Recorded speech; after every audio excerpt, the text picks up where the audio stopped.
cauza că mama mea, că ea m-a educat așa, că ea asta cumva mi-a băgat în cap.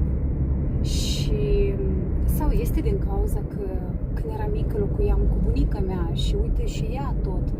Deci, dragile mele, eu mă uit la acea femeie cu care vorbesc de 40-50 de ani și vreau să o întreb, bine, ok, de acord, da, este populară tema traumelor și trecutul are loc să fie în viața noastră, doar că, adică ne aparține, doar că tu acum ești mare, ești matură, ai viața în mâinile tale.